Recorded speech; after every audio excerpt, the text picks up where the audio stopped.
Hi, everybody. How are you guys doing today? This is Morgan Tapp with Papillon House Bookkeeping. And if this is your first time tuning in, this is my little slice of internet heaven where I like to come over here and talk to you guys about bookkeeping tips and tricks and like solving some problems.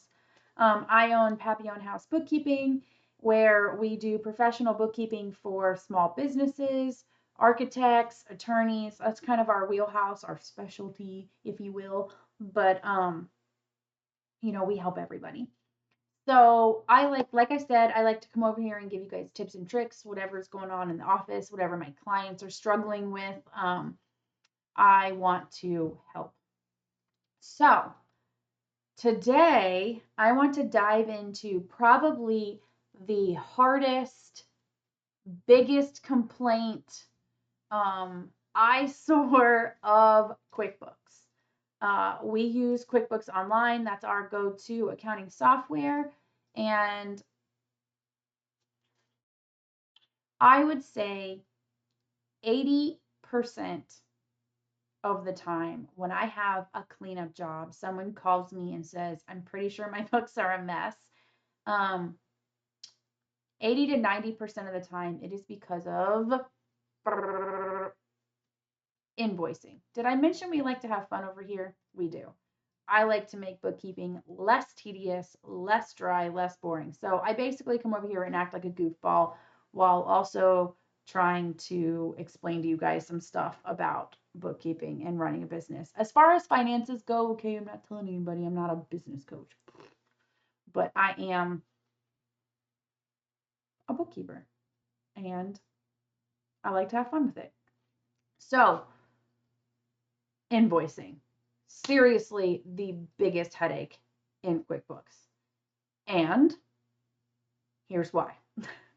So, QuickBooks is a fantastic accounting software. Okay, they're wonderful. They keep it simple, they're easy to use, they stream in your stuff, they give you a chance to upload receipts. I mean, they do everything you could possibly need for bookkeeping.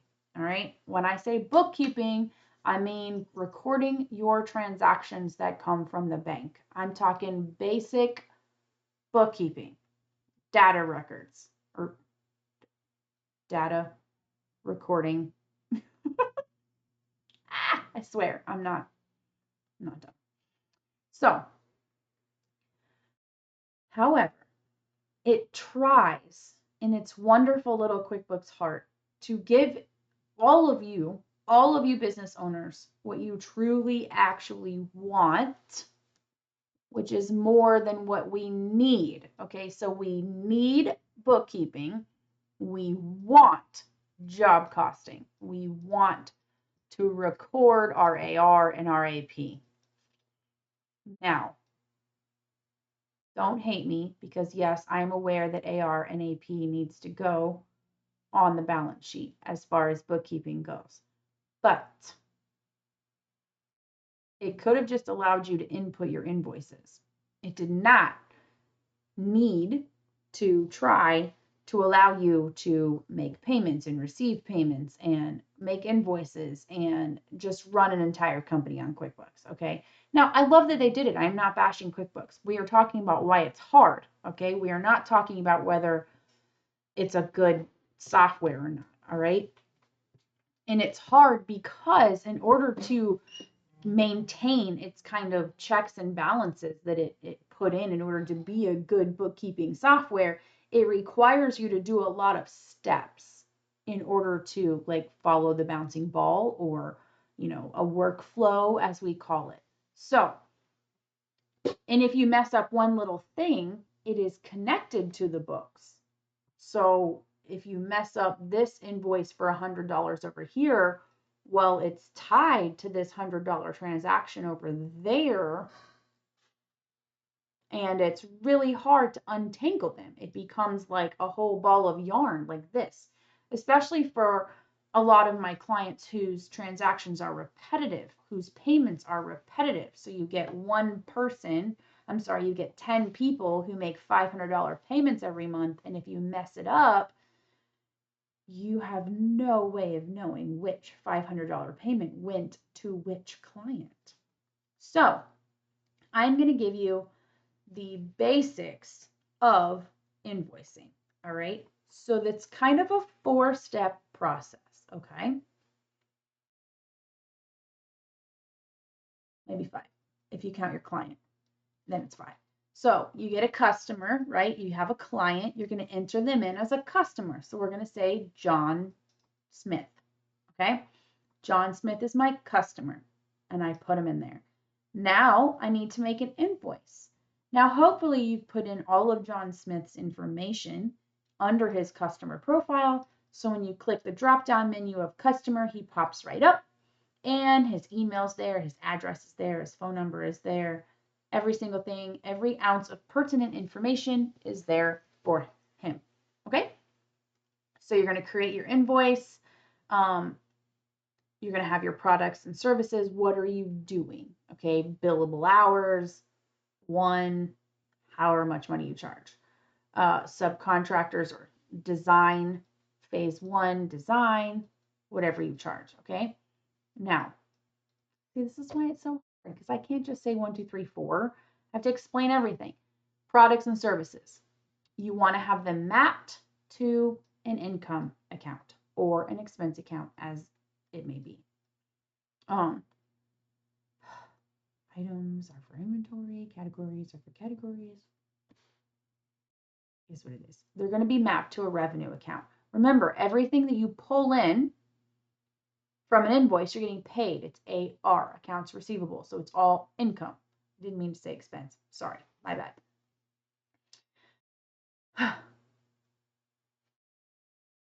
You're going to create your product. You're going to map it to the correct income account, revenue account. Okay? You're going to create your invoice. You need to have the correct date on it. All right? You want to put in there January 1st. Okay? That's when my invoice was created. It's due January 31st. Okay? Easy enough so far. You got John Doe as your customer. You got your date. You got your due date. You got your product and service. Done. Easy peasy, right? Wait. Back up at the about middle of the screen. You're going to see a drop-down menu. You want to put that money to undeposited funds. Okay? What is undeposited funds? It is exactly what it sounds like, which is why it's so darn confusing. You remember back in the day before we all had computers, you would mail out your invoices and you'd receive a check in the mail and you'd stick all those checks in a drawer and then you'd go to the bank once a week, once every other week and deposit them. That drawer is undeposited funds, okay? So that means set that invoice to put the monies received in undeposited funds, because sometimes a lot of my clients still get checks mailed to them. So they collect their check, they go into QuickBooks, they mark it as paid, and that, however, let's say $100, goes to undeposited funds. And that is their holding account. That is the check drawer for QuickBooks' invoicing. Okay? So, step 1, make your customer. Step 2, make products and services mapped to the correct invoicing account. Step 3, make your invoice. Now, caveat to step 3, when you make your invoice, make sure the date, the start date, the finish date is both correct, and make sure that you put your payments to go to undeposited funds.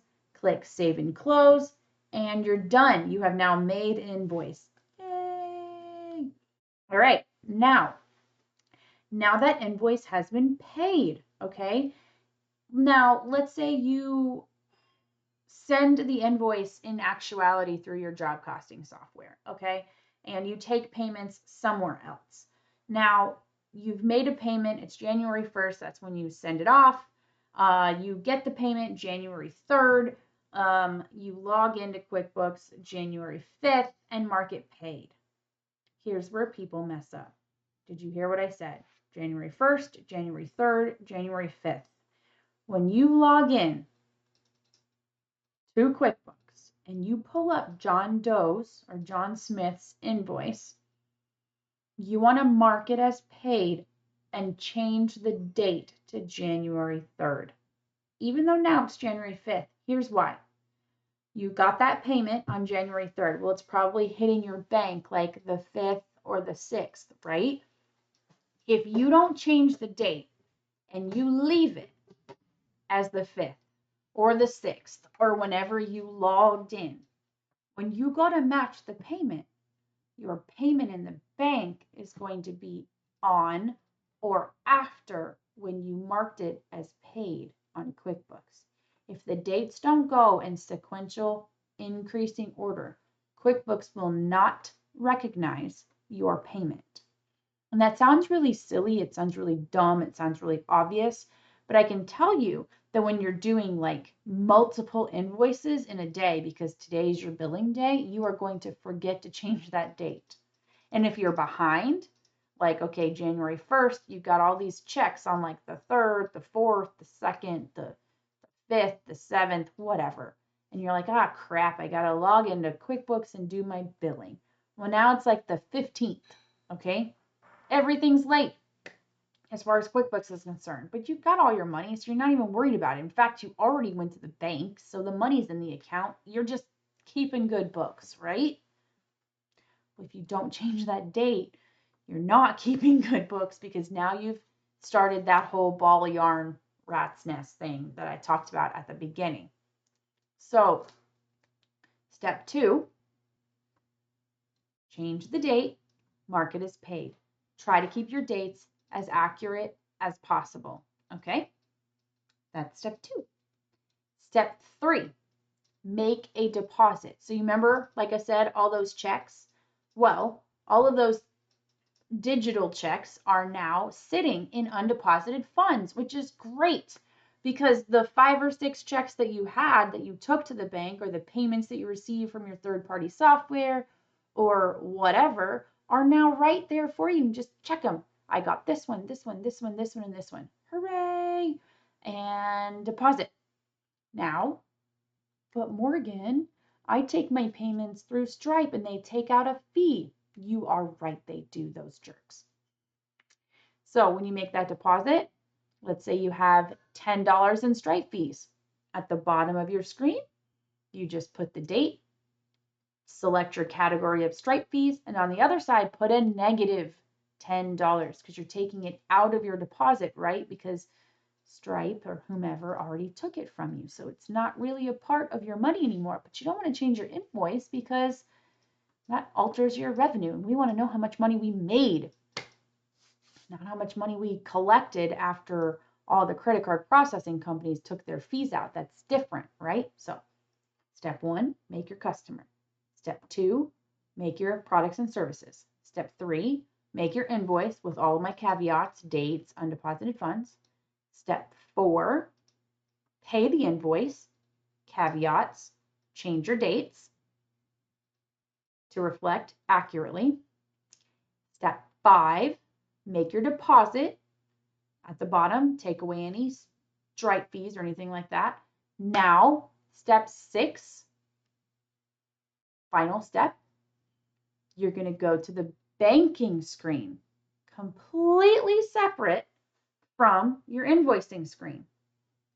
That's where all of your bank accounts should be hooked up. Now, this is where people really just fall apart, which I don't truly understand because, you know, why have QuickBooks if you're not going to hook up the bank accounts? But I mean, I'm not no one to judge. People don't know. I don't care. I educate them or I do it for them. It's not a big deal, but this is where people fall apart. They never hook up their bank accounts, or they do and they never go in the screen. Because then they have to, like, you know, categorize and reconcile and do all the bookkeeping, and they get too busy for all that stuff. So you go to the banking screen and you find that deposit that hit the bank. So let's say you had like $1,000, right? and minus your $10 strike fees because you had 10 $100 invoices, well, your bank deposit is $990, which should match if you've done all the steps 1 through 5 correctly. It matches. And boom, invoicing is a breeze, right? If you know what you're doing and you are diligent and attention to detail, invoicing is not hard. Now, the problem is that if you messed up one of those steps, which most people do somewhere around the deposit section or the undeposited funds section or the date section, those are our most common problems. That's when you go to the banking screen and like nothing matches and you've got all these undeposited funds things and like nothing, you can't get it out because undeposited funds at the end of every month, whenever you're done, it should zero out. And then it increases again as you get more checks. And then you make the deposits and it zeroes out. And then it increases again because you get more checks and then it zeroes out. So if it never zeroes out, you're doing something wrong. I know that's kind of a lot, but that really is the basics of invoicing. If you feel overwhelmed just listening to me and you want some help, feel free to call. I'm always here. You can reach out to me. I'd be happy to talk with you. I'd be happy to look at the books and see where you're maybe going wrong. If you need us to kind of dive in and help you take care of it, we can do that too. But I just want to be here for everyone because that is the most common headache that I see. That is the difference between clean books and a total mess. So again, this is Morgan Tatt from Papillon House Bookkeeping. You can check us out at, over there, papillon.house. That's our website. Or you can email me, morgan@papillon.house, and I would be happy to answer any questions or go through things with you. I hope to talk to you soon. I hope you guys have a great week. And till next time, bye.